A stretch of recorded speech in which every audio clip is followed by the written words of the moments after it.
नए बच्चे के लिए एडवांस थोड़ा सा ज़्यादा इजी पड़ेगा। मैंने तो सर शुरू में टारगेट लेके चला था कि 2-3 साल में निकाल सकता हूँ। पहला मॉक लगाया था तो सर तो मेरा 59 नंबर आया था। मेरे प्यारे बच्चों, आप सभी को नमस्कार। मैं राकेश यादव आप सभी का इस वीडियो में स्वागत करता हूँ। मेरे प्यारे बच्चों, आज मैं आपसे मिलवाने जा रहा हूँ एक ऐसे बच्चे को जिसकी CGL 2023 में सिलेक्शन हुआ है और उसकी रैंक है 32 उस बच्चे की रैंक है। 32वीं रैंक है CGL 2023 में। ऐसे बच्चे से हम मिलने जा रहे हैं। इसका नाम है सचिन तेंदुलकर। सिर्फ सचिन नाम है, तेंदुलकर में मजाक कर रहा हूँ। तो आइए मेरे प्यारे बच्चों, सचिन से बात करते हैं और इसके बारे में जानते हैं सारी चीज़ें कि 32वीं रैंक की बच्चा लेके आया है। तो टॉप 100 में जितनी भी रैंक होती है उनको लाने के लिए एक विशेष एफर्ट हर एक को कुछ ना कुछ करना पड़ता है। वैसे तो सिलेक्शन के लिए ही हर एक को अलग एफर्ट करना पड़ता है, लेकिन टॉप 100 रैंक में आने के लिए तो बहुत ज़्यादा प्रयास करने पड़ते हैं। तो आइए इस बच्चे से जानते हैं सारी चीज़ों के बारे में और देखते हैं आपके लिए कितनी ज़रूरी चीज़ें निकल पाती है। तो सचिन बेटा, एक बार पूरा नाम बताओ और फिर पूरी चीज़ें एक्सप्लेन कर अपने घर परिवार की, कहाँ से स्कूलिंग की है, कहाँ पे पढ़ा है, पूरी चीज़ें बता। सर मेरा नाम सचिन कुमार है। मैंने 6 क्लास तक गांव के स्कूल से पढ़ाई की है, 6 क्लास तक। उसके बाद फिर मेरा सिलेक्शन नवोदय होता है सर, सरकारी नवोदय विद्यालय में, तो उसमें हुआ था। तो 6 से लेके 12 तक मैंने पढ़ाई नवोदय विद्यालय में की है। ब्रिलियंट।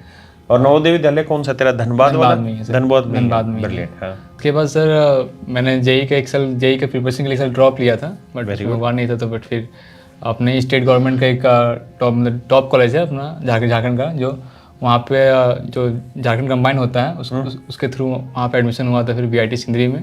ठीक। फिर वहाँ पे सर 4 साल अपना केमिकल इंजीनियरिंग मेरा ब्रांच था। अरे वेरी गुड। उसके बाद बट कोरोना के टाइम पे मतलब 2 साल तो क्लासेस ऑनलाइन चल रही थी सर, बट उतना अच्छे से हो नहीं पाती ऑनलाइन में इंजीनियरिंग की पढ़ाई। तो फिर तब डिसाइड किया था कि फिर SSC का प्रिपरेशन करूँगा वगैरह। अच्छा, उसी समय सोचा था SSC के लिए? हाँ, कोरोना के टाइम पे। पहली बार SSC के बारे में किसने बताया? मेरे एक मामा हैं, उन्होंने बताया था।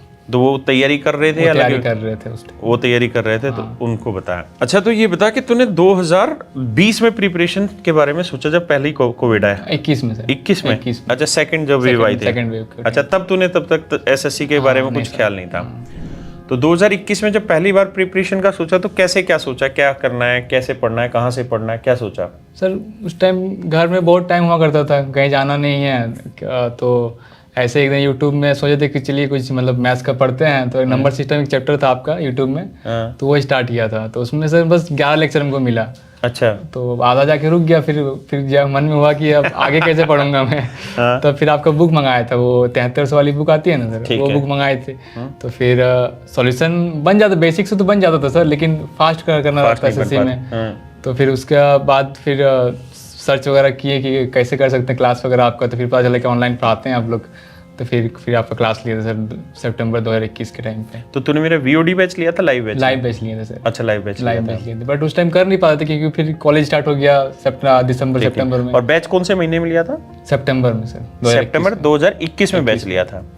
अच्छा, तब तक हाँ शायद कोविड की सेकंड वेव चली गई थी, जाने वाली थी। स्कूल कॉलेज खुल रहे थे, तो फिर रेगुलर लाइव क्लास नहीं लेता नहीं हो पाया था सर। फिर उसके बाद फिर कॉलेज जनवरी में, हमारा कॉलेज जनवरी में खुल गया 2022 में सर। तो उसके बाद फिर कॉलेज में व्यस्त हो गए थे दोस्तों के साथ, जो कॉलेज लाइफ होता है सर अपना। उसके बाद यही जून में हम लोग निकले कॉलेज से। फिर जुलाई में स्टार्ट किया। तो एक भैया मिले, चंदन भैया नाम था उनका। वो प्रिपरेशन कर रहे थे उस टाइम पे SSC की। उनका लगभग रिजल्ट आ रहा था 2021 का रिजल्ट का वेट कर रहे थे वो। उनका अभी एक्साइज में है चेन्नई में। तो उन्होंने ये बताया कि मैंने तो सर शुरू में टारगेट लेके चला था कि 2-3 साल में निकाल सकता हूँ। अच्छा।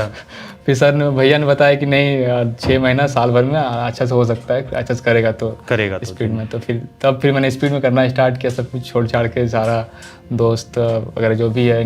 अच्छा, तो फिर वो जो लाइव क्लासेज रिकॉर्डेड तेरे फोन में रिकॉर्डेड हो गई थी मेरे लिए वो। तो फिर मैंने रिकॉर्डेड वीडियो सारा कर लिया। तो फिर कितने महीनों में, कितने दिन में खत्म किया वो? 2 से 3 महीने लग गया था सर, 3 महीने के आसपास में। 2 से 3 महीने में? फिर रोज पढ़ता था? कितना पढ़ता था सर? सुबह से उठ के लेके मतलब सुबह 6 बजे उठ गए, उसके बाद बस क्लास ही करना रहता था, और बीच में बस खाना बनाना अपना, और खाते थे 12 बजे। अच्छा। फिर शाम 4-5 बजे तक, जब तक मन ये नहीं होता था कि अब मैथ्स हो गया, तब कुछ और पढ़ना चाहिए, तब तक मैं आपका क्लास करता था तब तक। एंड आफ्टर दैट इंग्लिश वगैरह या फिर जो भी है। तो दिन में एवरेज कितने लेक्चर देख देता था तो इस हिसाब से? मैक्सिमम 6-7 लेक्चर तो हो जाता था सर मेरे दिन के 6 से 7 लेक्चर। अच्छा, तो 2x की स्पीड पे चलता होगा तुम्हारा तो?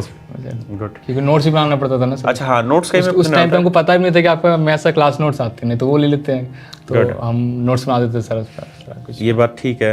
हाँ, क्लास नोट्स हाथ में हो पहले से तो हम उसी में चेंजेस करके कर सकते हैं चीज़ों को बहुत अच्छे तरीके से, स्टाइल बना सकते हैं उसका।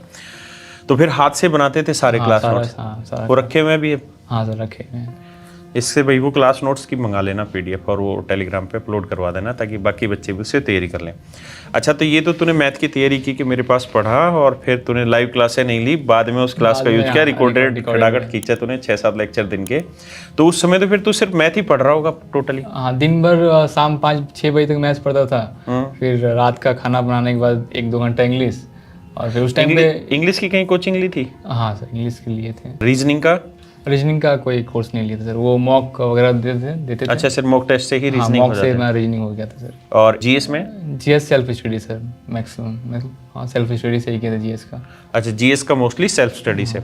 यानी कुल मिला के हम ये कह सकते हैं कि मैथ ही तेरे लिए बड़ी चीज़ थी, उसके बाद बाकी चीज़ें तो वैसे भी इंग्लिश मीडियम होगा तुम्हारा? नहीं, मेरा इंग्लिश एक्चुअली वीक था। अच्छा, इंग्लिश वीक था। इंग्लिश मीडियम भी सही पढ़े, बट उतना अच्छा ग्रामर नहीं था। एसएससी का जो ग्रामर आता है एरर वगैरह का, तो तुझे मेरे बारे में पहली बार पता चला यूट्यूब पे, तूने सर्च किया कोई चैप्टर, और वहां से तू फिर घूमता घूमता मेरी तरफ आया, और फिर कैरियर का वहीं से पता चला? यूट्यूब से? हाँ, यूट्यूब से ही कैरियर का पता चला। अच्छा, ये बताना कि जब तेरा कोर्स कंप्लीट हो गया, तो 3-3.5 महीने की जो जर्नी बता रहा है, जिसमें तूने लगातार 6-6, 7-7 लेक्चर देखे, उसके बाद जब तू मॉक टेस्ट देता था तो उसमें तेरा कुछ चेंज हुआ मैथ में, स्कोर में, कुछ कॉन्फिडेंस में, कुछ चेंजेस आए उस कोचिंग के बाद? ये सर, जब पहला मॉक लगाया था तो सर, तो मेरा 59 नंबर आया था ओनली। अच्छा। जो कोर्स कंप्लीट करने के बाद इंग्लिश और मैथ्स का पहला मॉक लगाए थे हम सर, अक्टूबर के आसपास में कभी, तो 59 नंबर आए थे। फिर अपना भैया को फ़ोन किया था कि ऐसा ऐसा है, तो भैया मोटिवेट किए कि नहीं, मतलब धीरे धीरे नंबर बढ़ जाएगा, बस तुमको अपना थोड़ा स्ट्रेटेजी बनाना पड़ेगा टेस्ट देने का भी, क्योंकि पहला मॉक लगाए थे तो मैथ्स तो रीजनिंग में ही फंस के हम रह गए थे 1 घंटा। तो ऐसा हुआ था मेरे साथ। तो फिर लेकिन वही 3-4 मॉक लगाते फिर वो 100 क्रॉस कर गया था। धीरे धीरे वो चीज़ें बढ़ती चली, धीरे धीरे फिर पता चला कि नहीं, पहले रीजनिंग करना है, फिर जो ईजी है ज़्यादा वो सब पहले करना था, फिर बाद में।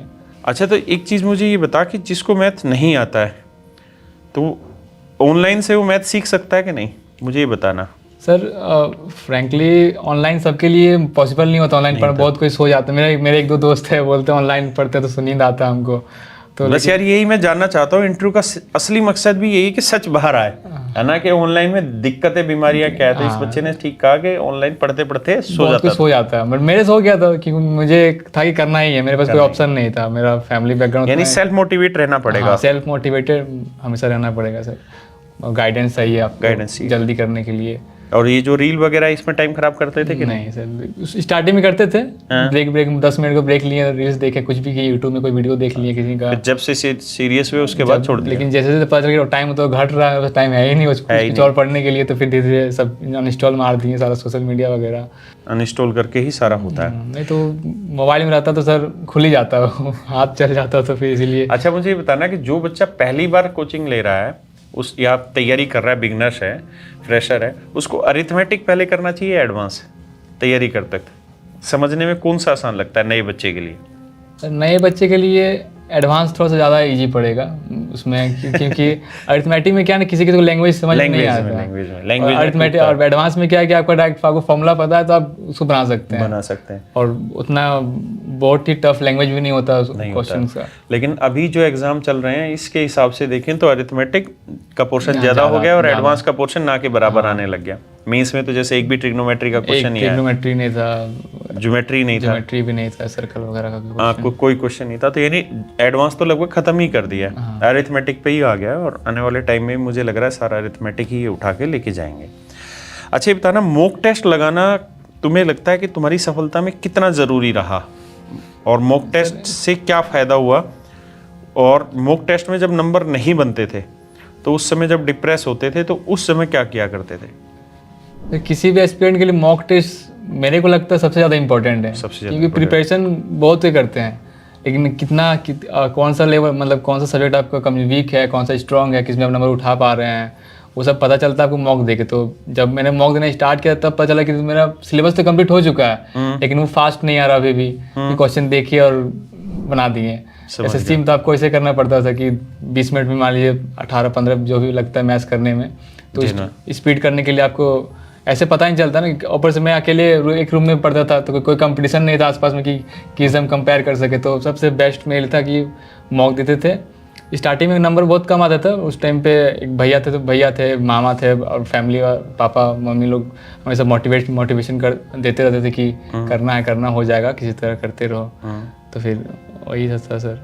और मतलब मोटिवेटेड रहना बहुत ज़रूरी है सर इस पीरियड में, क्योंकि फ्रस्ट्रेशन बहुत होता है नंबर जब कम आएगा। इतना पढ़ने के बाद भी जब नंबर नहीं आता तो और आप अकेले हैं वहाँ पे, अकेले उस जर्नी में, तो आपको वो काम करना ही पड़ेगा। अच्छा, मुझे एक चीज़ ये बताना कि एग्ज़ाम जब आपने दिया तो उस समय ट्रिक काम आता है या कॉन्सेप्ट ज़्यादा काम आता है? सर मेरा अंदर का ये था कि पहले ट्रिक से बनाने की कोशिश करते थे हम। क्वेश्चन देखे और ट्रिक अगर याद आ गया तो ठीक है, नहीं तो फिर बेसिक से मैं चल जाता था। वो लेट नहीं कराता इस प्रोसेस में कि समझ गया, घूमना वहाँ बैठ के घूमना नहीं आता मैं। जैसे लैंग्वेज बदली तो फिर कॉन्सेप्ट पे चले गए, और सिंपल आ रहा है तो ट्रिक पे चले गए। और मम्मी पापा क्या करते हैं? सर पापा तो फार्मर है। अच्छा। और मम्मी हाउस वाइफ। अरे बढ़िया। तो देखो यार, इस बच्चे ने इतनी मेहनत की और आज इसकी 32वीं रैंक है। बड़ी खुशी की बात है। भगवान इसे और आगे बढ़ाए और खूब इसे आगे उन्नति कराए। और इस तेरे को पोस्ट क्या मिली है? Examiner sir. तो तूने एग्जामिनर क्यों चूज की? सर उतना कुछ आइडिया नहीं था। जो भैया थे GST में चेन्नई में पोस्टिंग है, तो उन्होंने ही बताया कि एग्जामिनर ले लो, अच्छा है। लेकिन एग्जामिनर में तो जीवन भर साउथ ही रहना पड़ेगा, बल्कि इसे कोस्टल एरिया पूरा पकड़ना पड़ेगा। हाँ सर, महाराष्ट्र से लेके उधर उड़ीसा तक। हाँ सर, वो है एग्जामिनर उसी में रहेगा। वो है सर। और एग्जामिनर का एक टाइम पे खरा एग्जामिनर भी बहुत बेहतरीन पोस्ट है। और अगर हम बात करें 2018 तक, तो सबसे ज़्यादा बच्चे एग्जामिनर को ही चूज किया करते थे।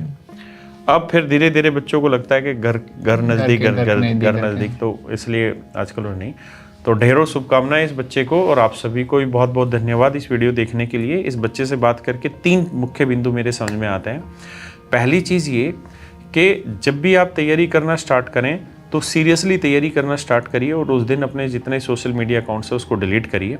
दूसरी चीज़, जब भी आप पढ़ना शुरू करें तो पहले बेसिकली एक चीज़ को ख़त्म कर लीजिए तरीके से। जैसे मैथ है तो मैथ को ही प्रॉपरली पढ़ लीजिए और इधर उधर भटकिए मत। और तीसरा ये कि मॉक टेस्ट अपने आप में बहुत ज़्यादा वेटेज रखता है। मॉक टेस्ट पे पूरा ध्यान रखिए। जो पेपर आप देते हैं उसका असेसमेंट भी पूरा करिए। तो थैंक यू मेरे प्यारे बच्चों, धन्यवाद आप सबको।